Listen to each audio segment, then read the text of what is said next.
Sony's been doing the news a lot these days. Like, we can clearly see they're starting to finally make a profit in 2021. Their smartphones, well, they're being more recognized than ever, and Sony's also responding to that by actually making more professional smartphones and in affordable ones, to be specific. And also the fact that they're actually hitting on the enthusiast community. But for a smartphone company of having almost no share in the smartphone market for over 6 or 7 years, how did Sony actually recently come up? Like, sure, they were doing these like petty ads, but really, how did Sony come up the charts? If you simplify this whole thing down, there's just two reasons. The number one fact being that reviewers. If you didn't know, late last year, MKBHD posted a video on why Sony phones are being bought by everybody. And the clear part is that he actually shows off everything that the phone, the Xperia 1 Mark II does, and whatever it does well as well, especially the fact that it still has something like a headphone jack. It also supports everything from the latest 5G chipset, but also has a toolless SIM tray and all of the bare essentials that you would want, and some extras as well to make it Sony-esque. And while that video went on to garner a lot of views, and Sony frequently released the Xperia Pro, which was a $2,500 big fat Pro feature phone. And MKBHD also covered that, and that video also got tremendous number of views. Like, clearly Sony wouldn't have even marketed their phone that much that MKBHD actually showed it out to the world. Now, it wasn't marketing, it was just showing it out to the world. And because of the fact that Sony did a lot of wrong things, especially like they went wrong with the marketing, and they're just like this silent, like own thinking company, like something like LG. So when you look at it from that point, Sony isn't really this newer generation friendly company. It's like a really traditional company that still had uniforms back then. So really, the fact that now once they actually took that, instead of just like leaving it like every time LG does something, like the LG Wing and the LG G5, Sony actually took that up and brought in their newer smartphones, all the Mark III series of their 1, 5, and 10.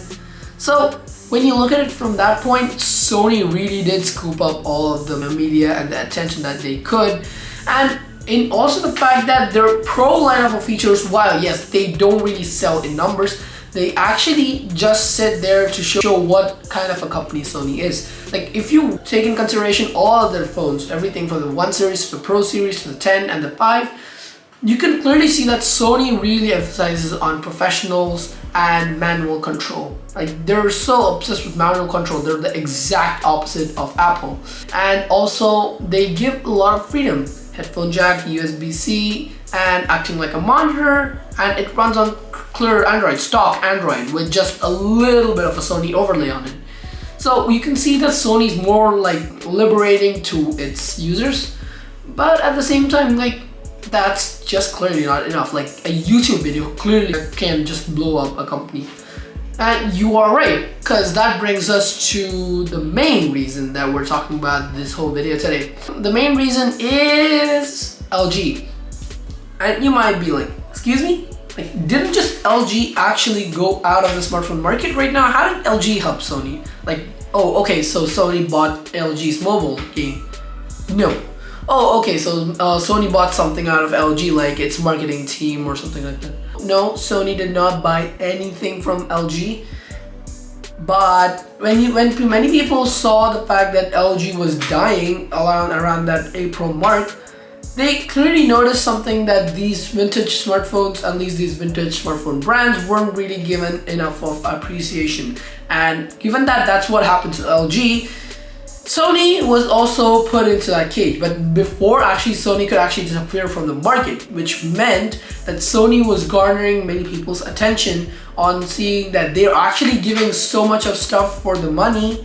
Yes, it might be overpriced sometimes, but the fact that you still are getting a lot for your money, and in the end you're actually being a happy Sony customer, just makes the fact that you're more attracted towards Sony. Like, come on, they are inventing as well, and that's what happened with LG. But once LG actually shut its doors, only then many people opened their eyes towards LG. And when they looked at LG, they simultaneously looked at Sony because Sony was also in the same part. But that all of this just doesn't mean that Sony suddenly rised up to the ranks. It's not fighting Apple and Samsung. No. Sony still doesn't really have a good grab of the smartphone market. It's trying tremendously, and now I think is actually the best place that Sony has been in years. Like, looking at them struggle for so many years with their X series and the XZ series, and finally scrapping all of that and naming their phone One. Like, that was the good move that they could do. Yes, the naming sucks still, but it's more simplified and many people can actually relate to it. Yes, it isn't really that name catchy. Like, for example, how much would be like Sony Pro? Sony Pro seems more catchy. Sony One Mark II? No, not really. Sony Xperia One Mark II? No, definitely not. But the whole point is that because LG and also the fact that reviewers helped Sony grab into the smartphone market once again, Sony really did take advantage of that. And so while many people are still a little bit sad on LG's departure, including me, it is kind of a fresh breath of air when we finally see Sony back into the smartphone game, competing properly, like actually providing big fat proper flagships. Like, yes, they did provide flagships again, but the problem is that not a lot of people took notice, including me, myself. Thank you, Sony, for actually coming back into the competitive smartphone market.